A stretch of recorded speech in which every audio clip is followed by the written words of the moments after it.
You've seen her on Comedy Central, Lifetime TV, ABC Family, Oxygen Channel, and on CNN Showbiz Tonight, she talked about her faith in Hollywood. You've seen her on The Tonight Show on NBC over 25 times. Her latest book, Mom's Night Out and Other Things I Missed, was released along with the hit motion picture, Mom's Night Out. And her latest TV show on Nick at Night is called Mom's Night Out. Her latest film, American Jesus, is now available on Netflix. From Los Angeles, California, please welcome the very funny Kerri Pomarolli. Hello, hello, hello, Missouri. How are you guys doing? Thank you. You guys, can we give a round of applause to Joe and Jane for strategically planning their daughter-in-law who is in labor right now? And if you just turn your eyes to the screen, we're going to have a live stream. So she doesn't know, you guys. This is a surprise. This is a surprise that we're going to have a live stream.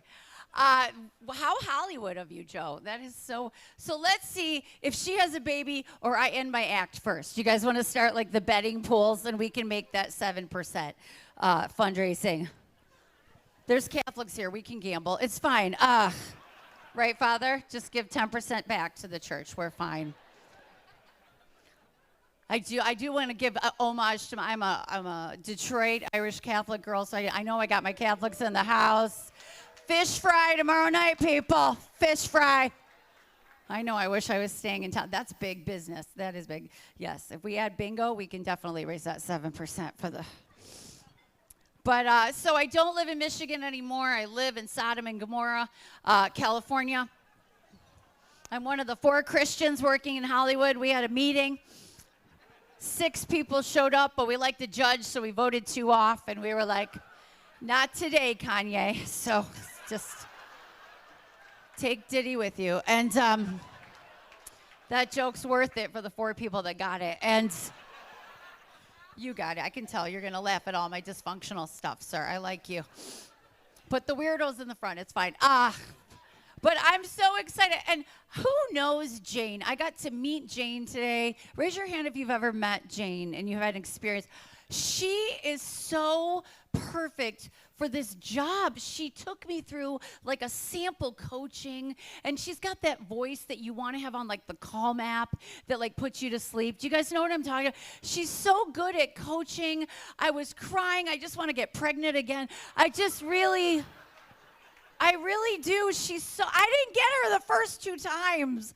And I just want to use all that psychology for my 2 teenage daughters. I really am going to try the diffusers. I think it's going to work. I really do. I think it's going to bring calm to my house. I'm the mother of 2 beautiful daughters. I'm so proud of them. They're in the car, but they are wonderful. I didn't want to ruin the vibe. And so, Missouri? It's not that cold. They'll roll down the window. Are you taking my... Look at that. She's got a baby and a camera. Way to work, girl. Way to work. That baby is working. That's a tax write-off. That's what I'm talking about. Yes, get it.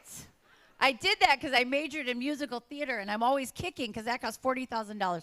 And so don't worry about it. If your kid wants to major in music, they will live with you one day. It'll be great. It's wonderful. I'm a great waitress. And so...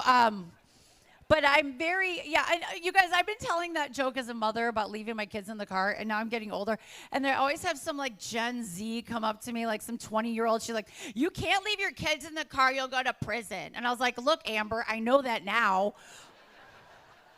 I am not a Gen Z. I am a proud Gen Xer. Do I have any of my 80s, 90s people? Yeah. But I was raised by a boomer mom, and I know I have some boomers here. And they left us in the car for 9 hours. They did not care. Boomers did not care about us. They did not care about Child Protective Services. They gave us toys that could kill you. We had real darts. Do you guys remember that? All of our toys are illegal now. Slip and slide. You remember slip and slide? You just go on that. You get a concussion. You get back in line. You can't even buy one of those. You can't. We were so and let me just, I want to support parenting. I want to support children, but we need the boomers to come back and help us raise our kids because y'all, we are raising the biggest bunch of wussies I have ever seen. I have have 2 teenage daughters. When I was their age, I was in Mexico. I might have been running from the cops. I don't know. They can't even take out the trash because it's too dark on the driveway, y'all. I have to help them order at a restaurant, you guys. They're going to run this country. I don't know what's going to happen, but we need to toughen up these kids. The fundraisers for a Nerf playground. A Nerf playground, you little wussies. You need to suck it up on the blacktop. You need to go on the merry-go-round wheel of death and see who makes it. You need to go on the seesaw and see who your friends are. Right, Missouri? Hot Missouri summer. You need to go on that metal slide with the little short shorts. You come home bleeding. That's fun. These kids don't know how to have fun. They've never been to the emergency room with a broken arm because they didn't let their team down in Red Rover, Red Rover. If you haven't broken a bone for your friends, have you had a childhood? Come on. They're like, I want a phone. I need a phone. I'm like, you need a friend is what you need. They're like, I want to play Fortnite. I'm like, you go build a fort first, okay? Here's a knife and a refrigerator box. Go have a nice summer. I'll be inside watching my stories, okay? They're so wimpy. They're just so, and then when we were growing up, we didn't even have seatbelts. I'm not kidding. We did not have seatbelts. And so my mother told me when I was a baby, tell me if this is true. We didn't have car seats in the 80s. Is that true? You're shaking your head yes, no. Is it true? So I said, Mom, where'd you put the baby? In the back window of the station wagon. And you wonder why we're all in therapy. You wonder why we're all in therapy. I'm telling you, it is crazy, but I'm just happy to be doing comedy again. I'm happy to have my job. We just went through a pandemic. Joe, it was hard. I didn't have a job for like 3 years, and now everybody's scared. So bravo for supporting comedy every year. Bravo. But they have to interview you because they get scared, you know? And so they're like, okay, just don't be offensive. Don't be offensive. We want to bring unity, okay? We want to bring unity. We have 27 denominations and all the people. I'm like, yes, I'm a professional. I think we've agreed, okay? So who'd you guys vote for? Is that too soon? Is that too soon? Okay. Does anybody have COVID right now? It just came in faith because you wanted the chicken? Anybody? Y'all, I've had COVID so many times, nobody cares. Nobody cares. My church, I had it the 3rd time in January, and my church would not give me a meal train, so I had to tell them I had polio, and I was trying to get casseroles. By the way, I do a lot of these banquets. That could be some of the best, banquet food. Can we give them a round of applause for the food tonight? That was good. That was delicious. But and that dessert, who loved that cake? Wasn't that cake good?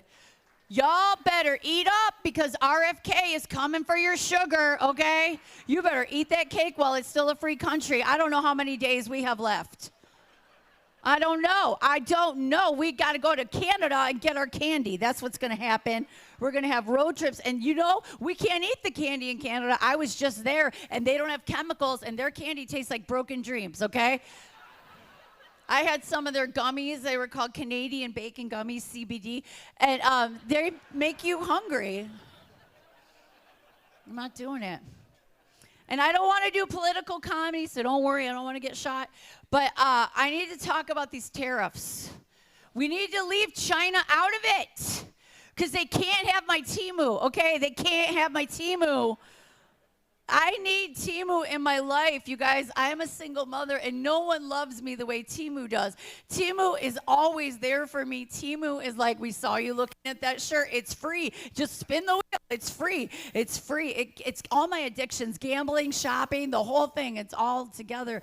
So I just want Temu to stay the way it is. Okay, I'm done. That's all my political stuff. I'm done. I said my public announcement. But no, I was just thinking about it.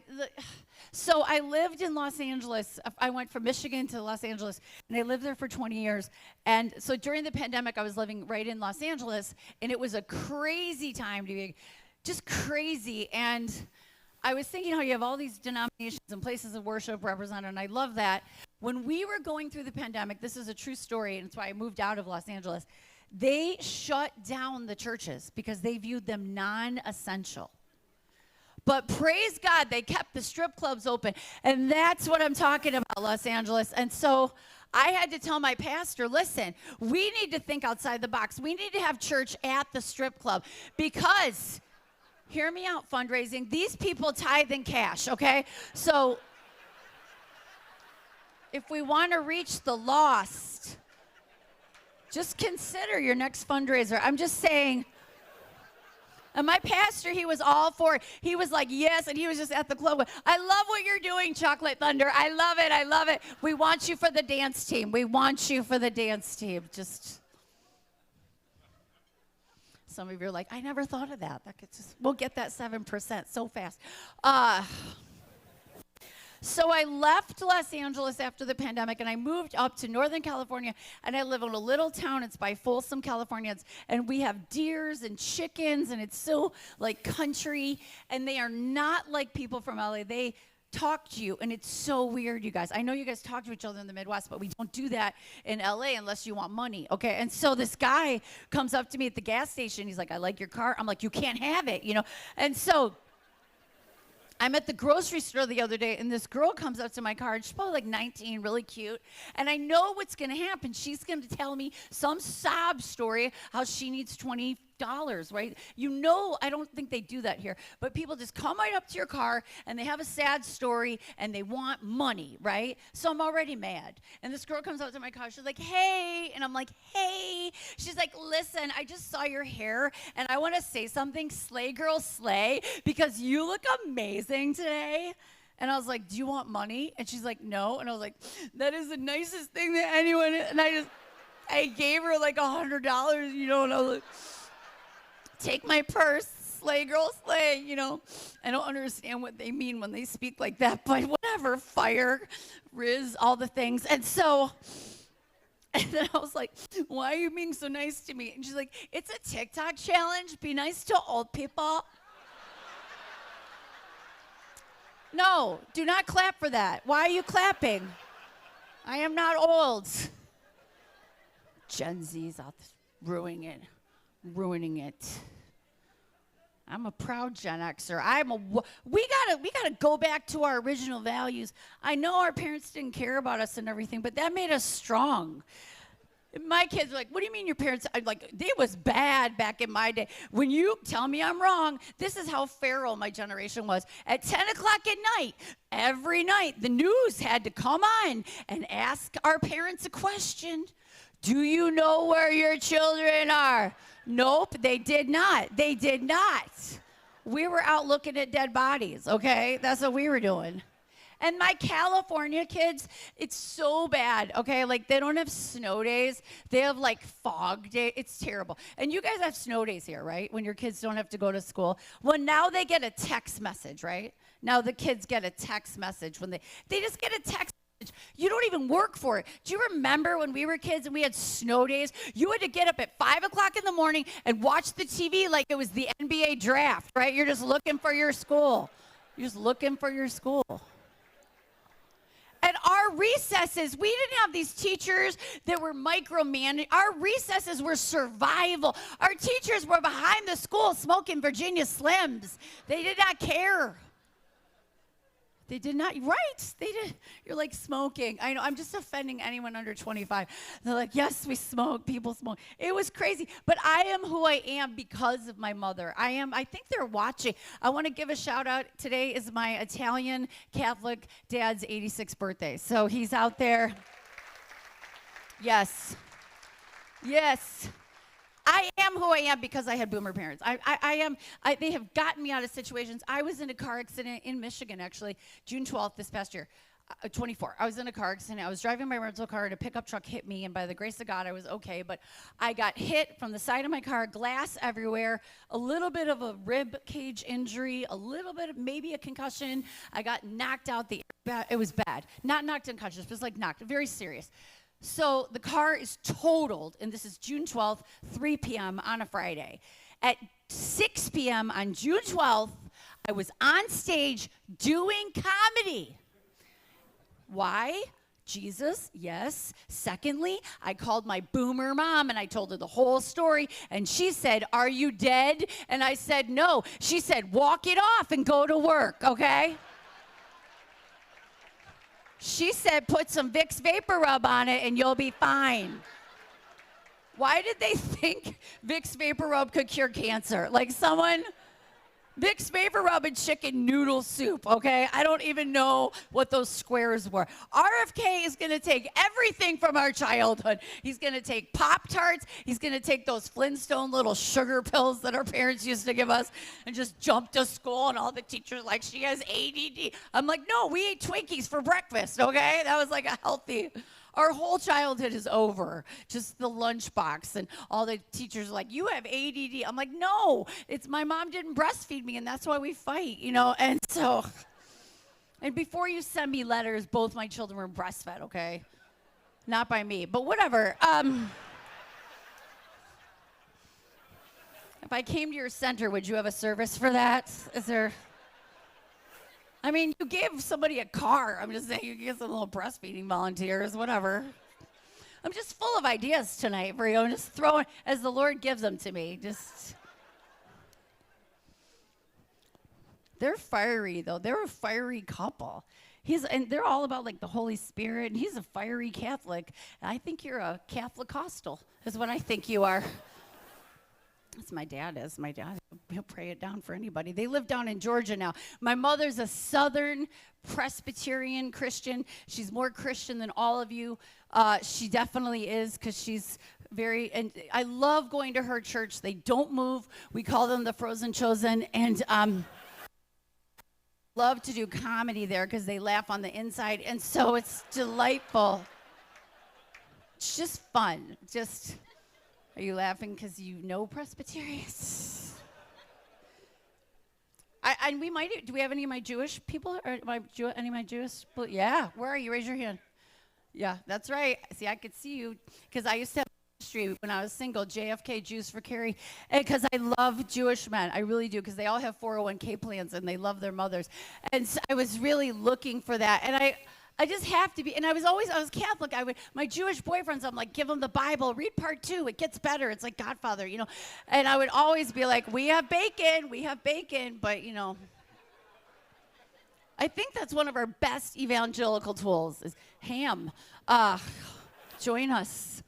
But if you can't tell, I'm still single. But anyway, so any of those people that like help donate that $5 million, just see me after. And so, you know, but the thing was, I did get married. I love marriage. I support marriage.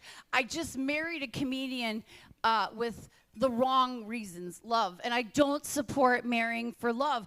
I support marrying for old money. And I just want to tell you, because our children's dental plan is due on the other side. And so that's hard. He's at my house right now with the others. And I'm not, you know, you guys, I joke all the time about being single, and I'm kidding. I'm a single mom, but I do have a man in my life, so you don't have to email me. And I have a man in my life. And I was talking to you guys earlier about this.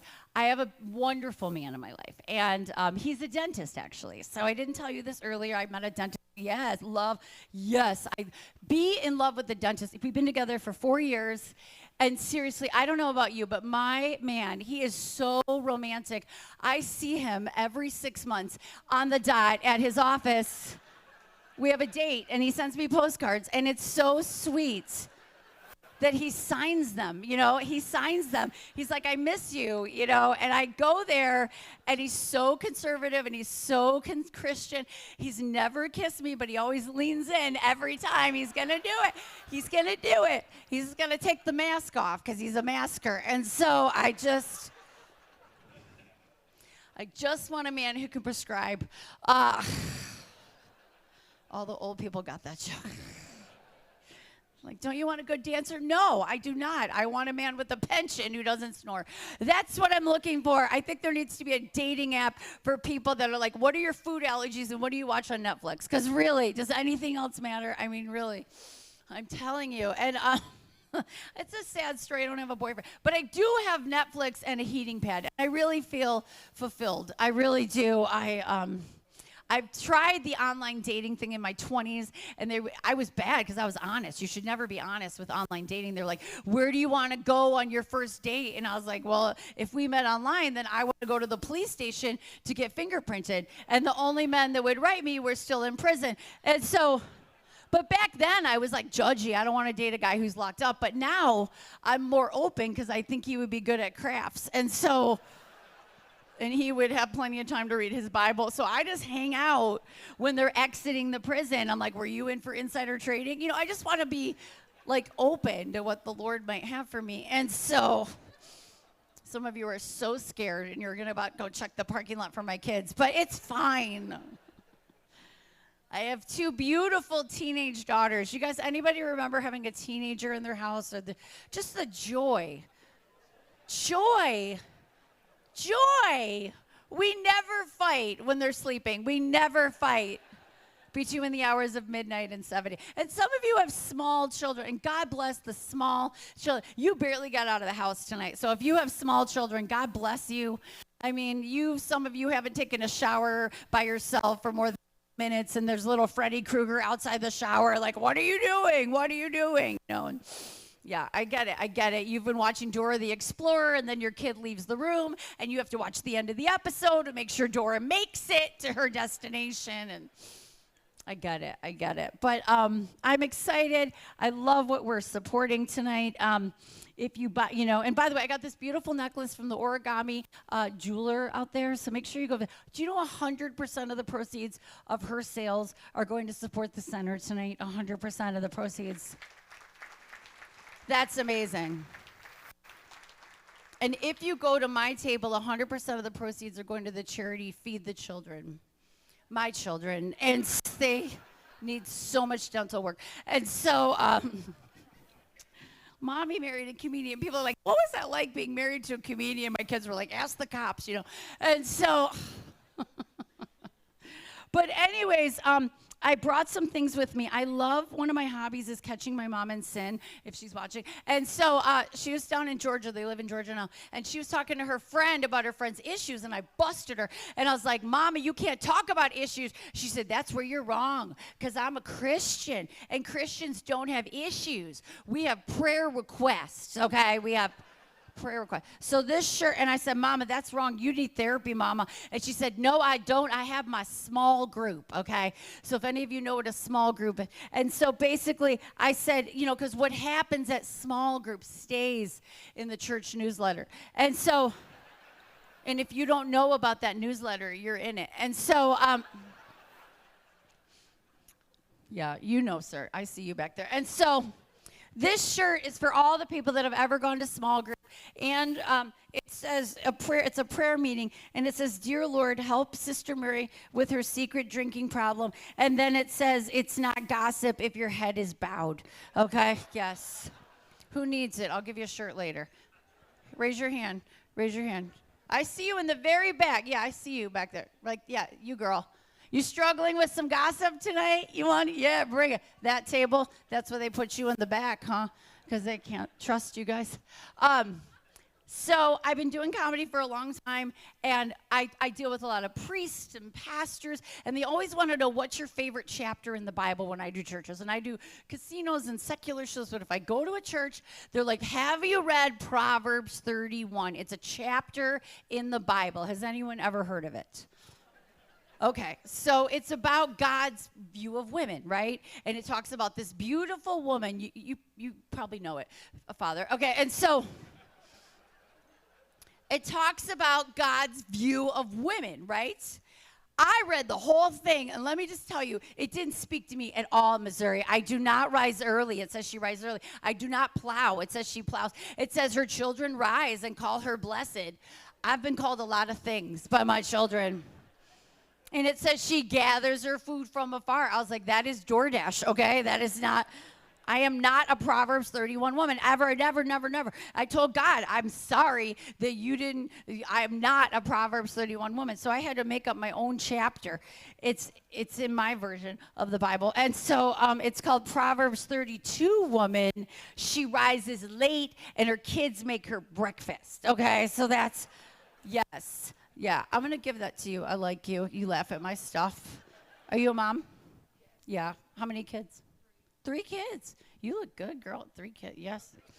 3. Yeah, you don't even care about the kids. You had to get right to the grandkids. That happened at my table with my friend. I'm like, do you have kids? She's like, no grandkids. I'm like, well, you have to have kids to get the grandkids in most countries. But, you know, like 3 kids. So you were kind of playing the odds. Like one of them would take care of you someday, right?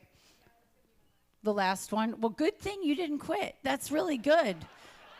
Because when you have 2-on-2, you're man-on-man defense. But then you went to zone, and you just took the risk. And you almost die. Should we talk about it? I don't have a joke for that, so I'm going to move on. But if you're here with your parents tonight, you're the one they like. So that's good that they love you enough to get you some chicken. And if you're lucky, they'll take you to the fish fry tomorrow. And so... where are my Knights of Columbus? Where are my Knights of Columbus? Yes, I'm very excited. And Joe, you're not the Grand Poobah, but you're almost the Grand Poobah, right? You have like a title of like, but they didn't give you a hat, I understand. You don't get a hat. You should get a hat. I really feel like, yes. I only know that because of Happy Days and Howard Cunningham, and he was the Grand Poobah. Thank you, old people. I love doing ethereal 80s references. And so...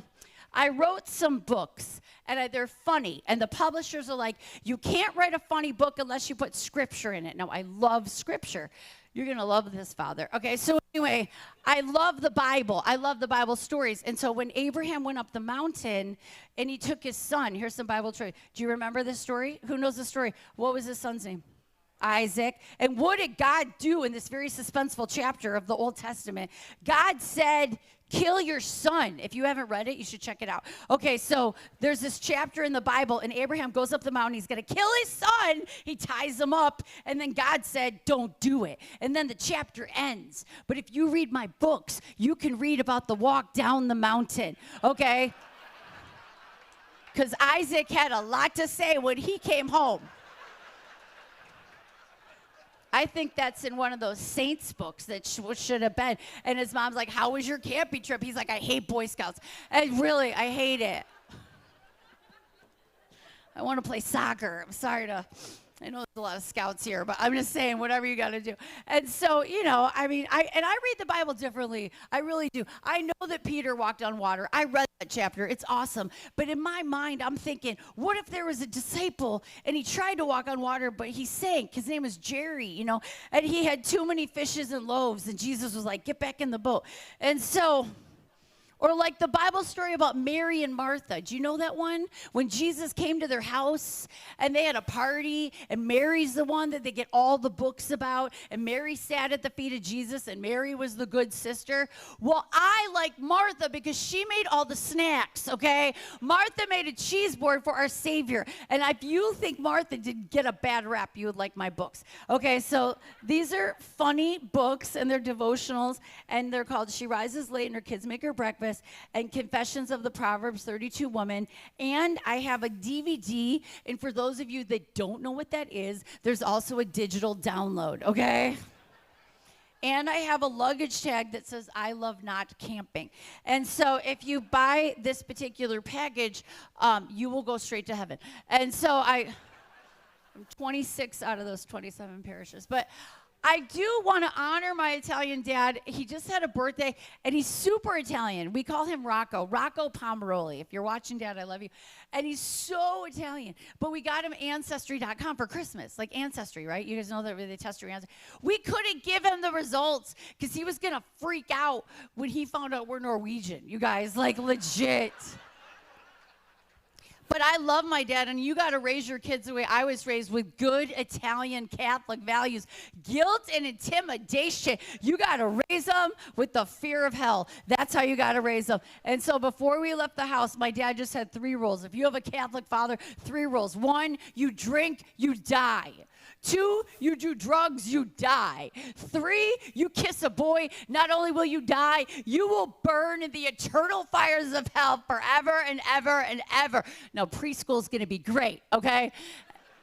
And that's how he raised us. And he would put us to bed every night, just like a good Italian Catholic. He'd be like, go to sleep. Daddy loves you. Don't you even think about moving a muscle, because if you do, there's a big, hairy monster, and he lives under your bed. He's going to rip your face off and tear you limb from limb.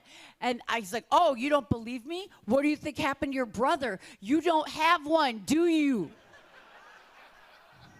Catholics get it done. Catholics get it done. And we were always late to Mass. We were always like, how can you be 40 minutes late to Mass when Mass only lasts 45 minutes, okay? And we were like, I don't know if you guys have a balcony, but we were that heathen family that would have to go to the balcony, especially on Christmas, you know, when everyone decides to be religious on Christmas, so they have to put the extra chairs. And my mother and father would be arguing in the parking lot, and my mother is just shouting to the Lord, you know, we're just pulling up to, we're 15 minutes late, Richard, we're 15, because you had to watch your stupid football. Hello, Father. Hello. We're just practicing for the worship, you know. And so that was my upbringing. But I love them. They're with me today, both my parents, and I'm really grateful. And I'm grateful to be part of this movement. It is a movement. And before I get out of here, there's a story I want to share of why this is so important to me. So to make a long story short, I didn't grow up and want to be a comedian. I grew up and I wanted to marry Matt Damon and move to Hollywood. And so I've done the Tonight Show a lot of times, and I prayed that I would marry Matt Damon, because it's important to pray specifically. Matt Damon, Matt Damon, Matt Damon. Pray with conviction. And so I was at the Tonight Show on my first episode, and I'm in my dressing room, and in the dressing room next door is Matt Damon, because prayer works. Matt Damon, Matt Damon. I just been saying it. And that was the day I got my first restraining order. Because Matt had not been hearing from the Lord. But the cop had, so it's fine. I started my prison ministry. And so long story short, I wanted to marry Matt Damon. I was on really godly shows like Young and the Restless and General Hospital. And playing Nurse Kathy, the mute nurse. They always cut my stories, so I told my mom I was mute. And somehow, some way, I got invited to this little non-denominational beach church. And I walked in that church, and they didn't have risers. And so I was like, where are you going to genuflect, you heathens? And the pastor had on a Hawaiian shirt, and women were wearing pants. I'm like, it's a cult. And so, but they had potluck dinners, Missouri, and that will bring it, you know. And so I had some deviled eggs, and then I came back the next Sunday. But I just don't believe in denominations. I believe in Jesus Christ, okay? I really believe that God is God, and my parents gracefully raised me to believe that. So I always knew, and I said, God, I want to serve you. And as a Christian in Hollywood, it kept getting harder and harder to find roles or things, and that's when God gave me the idea to do stand-up comedy. He's like, you have a big mouth. Go show the world I can use anybody. You know, you have no skills. And so I was like, but I can do this. And so I started doing comedy, but I fell in love with Jesus Christ even more as the years went on. And the more I fell in love with Jesus Christ, the louder I was about him on stage. And it was this thing, and I would be like, God is so good. So I would talk about God, even in the clubs, even in all the places. And some Christians like, why are you at the bar? You shouldn't be at the bar. Jesus wouldn't be at the bar. And I mean, this is before The Chosen came out, and you know, he was at the bar. And so I was like, look, sweetie, I'm not on the bar. I'm at the bar. And I'm going where God has called me to go. And that's where you can really talk to people. So I was just having a great time. And I got married and went on tour. And I would always end my shows with God is good. And I would pray for people off stage. And I just saw God making this into this weird little ministry, right? Because ministry doesn't always have to be in the box. Ministry is every day. Ministry is what they're doing, boots on the ground, right? Ministry is in the middle of a strip mall anywhere and being the light of God. Like, and thank God they do it full blown. They are unapologetically all about Jesus Christ. And that is amazing. And I love that. And so they give Jesus the credit for everything. Every question I ask, how'd you get it? And I do want to say this. I do banquets all over the country, and I'm very proud to be a part of this movement. Let me just tell you what's not normal. Their 99% success rate, they have a 99.6, right? 0.6 life-giving rate. That is not normal. That is the Holy Spirit putting his hand on what they're doing there. I'm going to tell you. I want it to be normal. I pray that it's normal, but it is not. So 14 years ago, I'm running around the country, pregnant and having a great time. Well, yeah, because it's fun, right? Girls, pregnancy, delightful. I was really, my first baby, I won all the prizes. She was 10.6 pounds, and she was just really fun. She drove home, and so she was just, I gave birth to like a 3-month-old. And so the second one, I don't know how you go, but I had a baby. She was great. I put in all the effort. And then around 3 years old, I was like, I'm going to start over. And so, because it was just a fail. And so I'm just going to start over like you did 3 times. And so, I'm like, I want one who likes me. And so I gave birth to my second baby, and I joined a club I did not want to be a member of. And my baby was rushed off to a place called the NICU, the Neo Intensive Care Unit. And I became a NICU mom like that. Just like some of these girls, your life changes like that. And that baby was in that NICU for a very long time. And I'm not going to tell you I sang all the songs, because I didn't. My whole life changed. She wasn't even, she was 8 pounds. She was early and she was 8 pounds. She was struggling to survive. She had a heart problem. She had a brain problem. She had a lung problem. She was on oxygen, and they said this oxygen was not coming off. She had muscle problems. She had all these problems. She was going to walk with a walker. She was going to have leg braces. She was needing therapy for the rest of her life. She was going to be disabled in every way that you can imagine. And I'm having this, experience, right? And then I have social workers coming into my room, not only doctors, but social workers, because of one of the diagnoses that my daughter had. And they said, did you know? Did I know what? Well, later on, I found out the diagnosis, the very diagnosis that my daughter was given, right now, has an 80% abortion rate. Let's call it what it is, abortion. I hate it on social media how we can't even say the words anymore. We're going to get banished. I'll say it.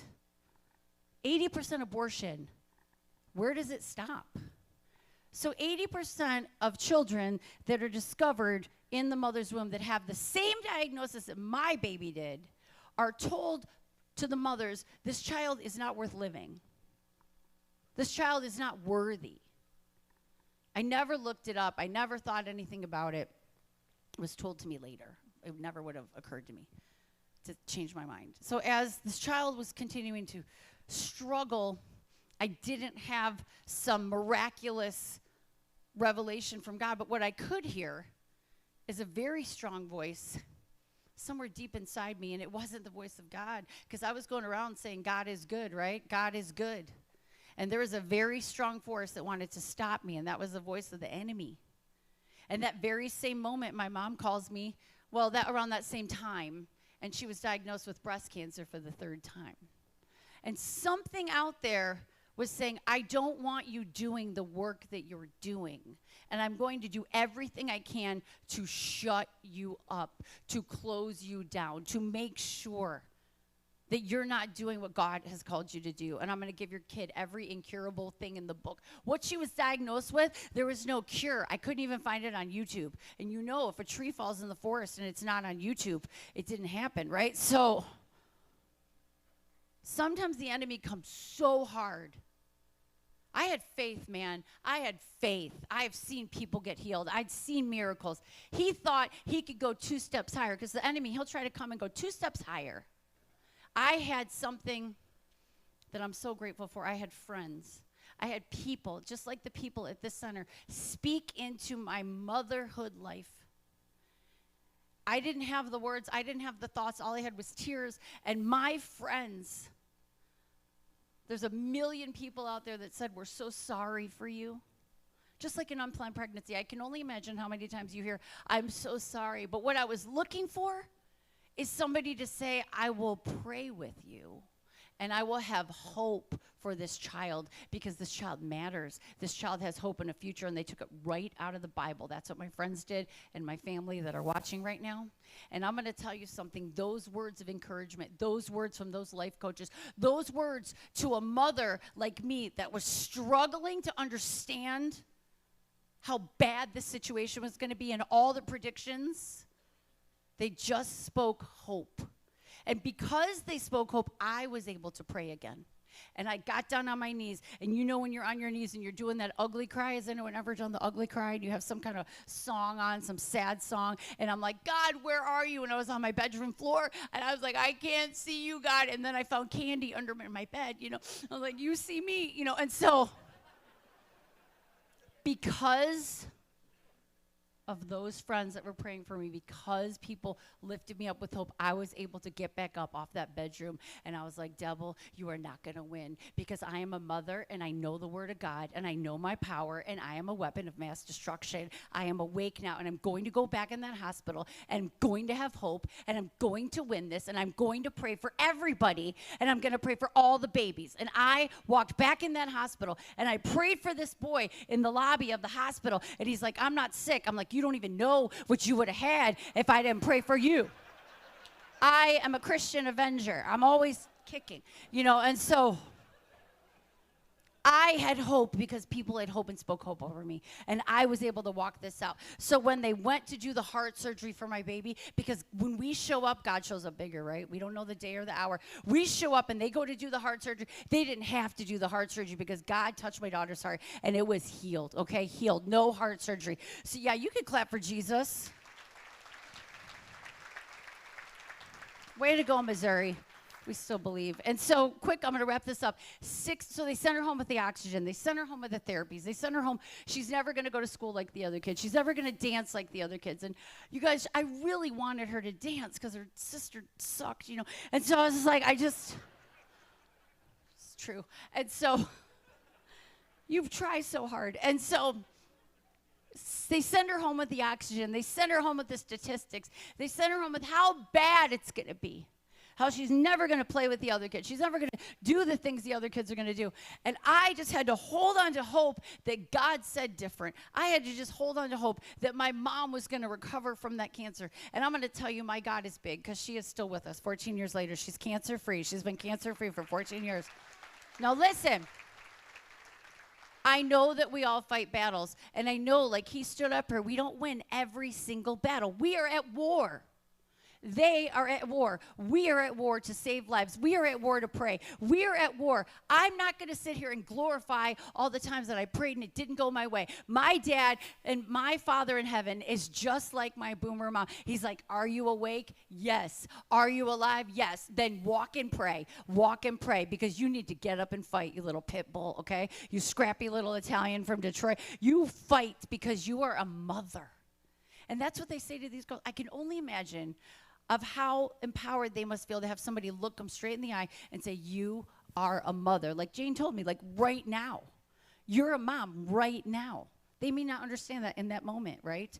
But she'll look them in the eye like she told me she did. She said, you are parents right now. So what that happened was, when she came home with that oxygen and they said 18 years, I said, God, I'm trusting you. See, sometimes we walk it out. We don't know what the end is. We don't know when it's going to happen. I just said, God, I'm trusting you. So 6 months later, when the doctor came back from the pulmonology department in the hospital of UCLA, Dr. Ishander looked at my daughter's x-rays, not 18 years, 6 months, and said, well, your Jesus must have done it, because all of a sudden her lungs are healed. All of a sudden her heart is healed. Healed. So we just kept walking. When it was time to put that little baby in school, is anybody a parent here that knows the word IEP? Does anybody know that lovely, so fun. And they say delightful things about your child even though they've never met her.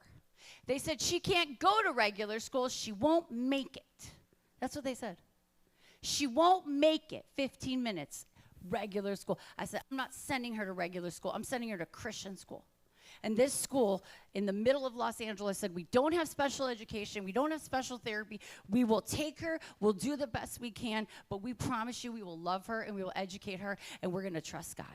So I put her in that school at 4 years old, and those kids started praying for my daughter, Ruby Jory, when she was 4 years old, and she kept going, and she kept going, and she was in that spelling bee, and she got every word correct. She might have cheated, but I don't care. She's a winner. We're Italian. And there were bad days. Before I get out of here, the principal called me one day and said, little Ruby Joy snuck in the boys' bathroom and climbed over the stall with her cowgirl boots. And I was like, well, why are we mad? The doctor said she was never going to walk. And so, and plus back then we shopped at Target, so it wasn't her fault. She didn't know what bathroom to go to. And so we just kept walking. You guys are quick. Good job. Okay. And she just kept moving, and she just kept moving, and every year it was hard, and that math kept getting harder. And y'all, I'm not good at math. You know, I got a C in math, and my mom took me to Burger Chef, and so I couldn't believe that she was learning. And every year it was like, it's getting harder, but she's doing it. Every year she's doing it. And the thing that is so great, Missouri, is that we have been doing this together. And God gave me a vision 14 years ago. I had no idea how important this vision was going to be about what we're doing with pro-life, because I didn't know the statistics. I didn't know how these children were not surviving. But he gave me a vision that I would be on stage and there would be a little girl with me, and we would make a difference together for what the enemy meant for harm, that God would redeem for good. So Missouri, I would really like you to meet my daughter. She's here with me tonight. Would you like to meet my daughter, Ruby Joy?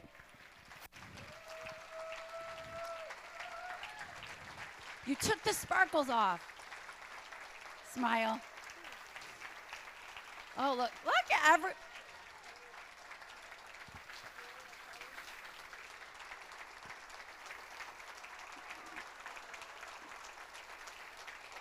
That's for you.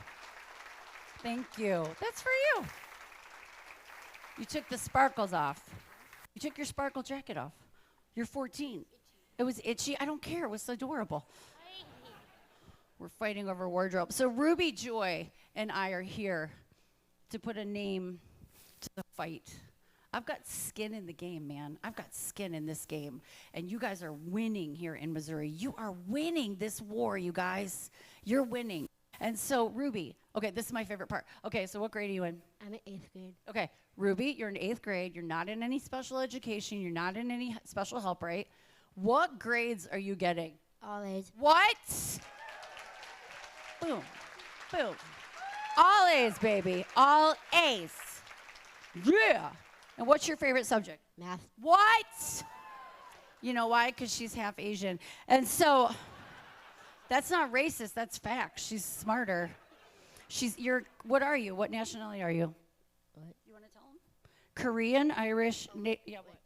Korean, Irish, Italian, Japanese, and Chinese. And what does that mean? I don't know. You can go to any college you want. That's right. And you're 1/16 Native American, so you're getting a scholarship and a casino. Praise be. You used to be so into this, but now you're 14, right? But so I told your story, and what do you think? What do you think about everybody here? What do you think? What do you want to say? Every baby's a miracle. Every baby is a miracle. That is for sure. What do you want to do what do you want to be when you get older? I want to be a chef, and I want to be a mom like you. Oh, you're just trying to get back at me because you didn't wear that jacket I wanted you to wear. It's itchy. I don't care if it's itchy.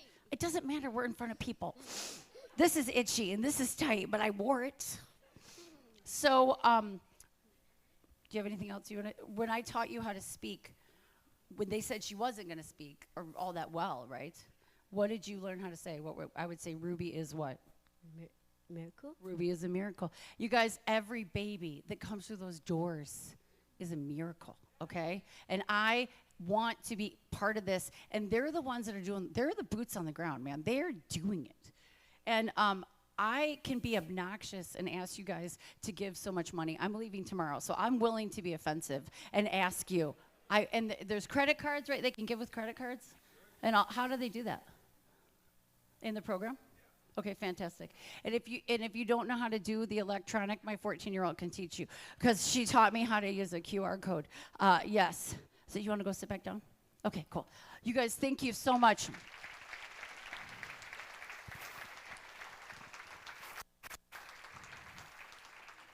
Sometimes we fight battles that we never know we're going to be warriors for.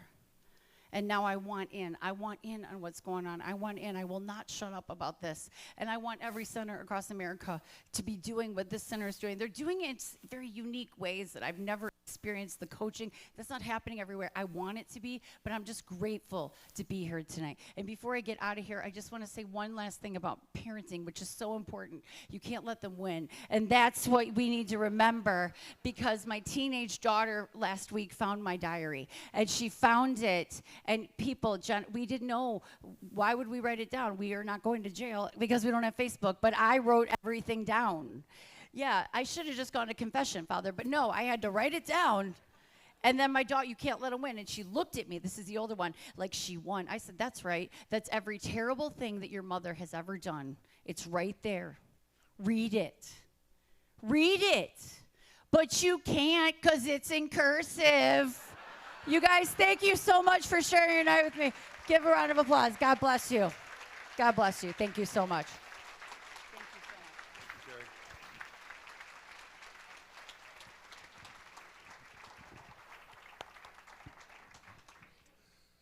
Wow. We all need to take a deep breath after that one. Thank you so much, Kerri. And Ruby, you are amazing. We're so proud of you. Good job.